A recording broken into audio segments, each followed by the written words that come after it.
Hello everyone कमल प्रति कवितार आज next part discuss करिबा। लास्ट वीडियो रे डिस्कस करिथिले कवि पद्म को कहउचंती तू पंकरे जन्म हेकी मध्य तो देहरे टिकिए पंक लागी नाही। विधातांकर एक विचित्र लीला केते प्रेम रे तते से गठन करिसंती। एई कथा मु बसिकी भाबुछि रे पद्म सुंदर।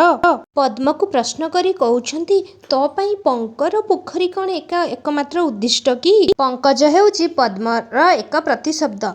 पंकज को प्रश्न करिसंती तू कौन पंक बिना केबे फुटी पारिबु नाही। तोर जदि से कंटकित नाड़ न रहिबो ताहले कौन तू पानी ऊपर को एते ऊंचा को उठी पारिबु नाही। जलर ऊपरे हसी हसी तू निजर रूप राशि निजर सौंदर्य को देखाई थाउ। पाप रूपक धरा पृष्ठ रे पुण्यर जन्म अछि।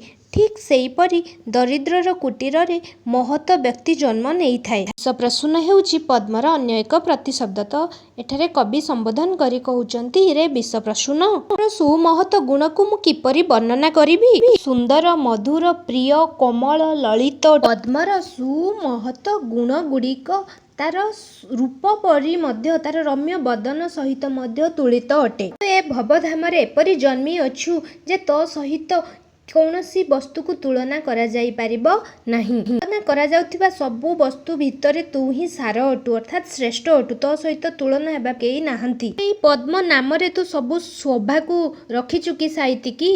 अरे पद्म फूल जगत रे तोर समतुल्य हबा पई तोर समकक्ष हेबा पई कोन किछि नाही कि।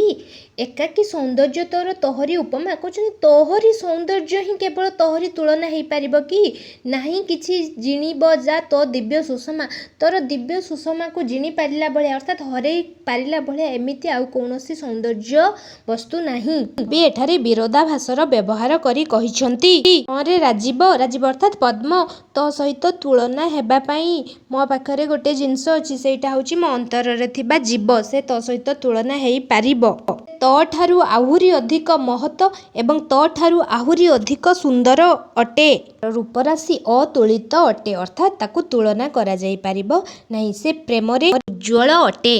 तामरस अर्थात तामरस पद्म को संबोधन करी कहिसंती ए तनु सरसे हसे मो आत्मा सारसता माने कहउछन ए शरीर भितरे मोर आत्मा हसी उठे। अर्थात पद्म फूल जेपरी पोखरी रे पद्म पोखरी रे प्रस्फुटित हेइथाए ठीक सेही परी एई जो आत्माटी मोर शरीर रे खेली उठे प्रस्फुटित हुईछि। एई आत्मा मध्य पाप रूपक पंकिळ उपरे फुटी थाए। विभिन्न जंत्रणा रे एहा मध्य दग्धीभूत हेउथाए। एही चारु आत्मा फूल सबुदिन कांदु थाए तथापि जगत रे ताहार समकक्ष कौनसी जिनिस नाही। यह विधातांकर श्रेष्ठ सृष्टि अटे। यह तांकर अपूर्व कीर्ति अटे। देहे अर्थात आमर शरीर रो मृत्यु होइताए किंतु आम आत्मा अमर अटे। आम आत्मा रो केबे मृत्यु हुए नाही। एई भलिया मोर देह भितरे अमर आत्मा वास करिथाए। दुख रूपक कंटक रे सबु बेले से जड़ित अटे तथापि सेही कंटक उपरे से फुटी थाए। सेही आत्मार मूल देश हेउछि पाप काल ब्याल। ब्याल अर्थात सर्प। ए संसारटा तार बणभूई अटे। एकांतरे गोपन से फुटी उठी विकसित हुए। सूर्य किरण जेपरी पद्मंकर प्रिय अटे ए आत्मार प्रिय हेउछि प्रेम। प्रेम पाइले ए आत्मा उल्लसित हुई उठे। प्रेम रूपक सूर्य ही ए आत्मा को उल्लसित कराए। एपरी रवि बिना राजीव अर्थात पद्मर अन्य गति नथाए ठीक सेही भली भाबरे प्रेम बिना आत्मार मध्य कौनसी गति नथाए।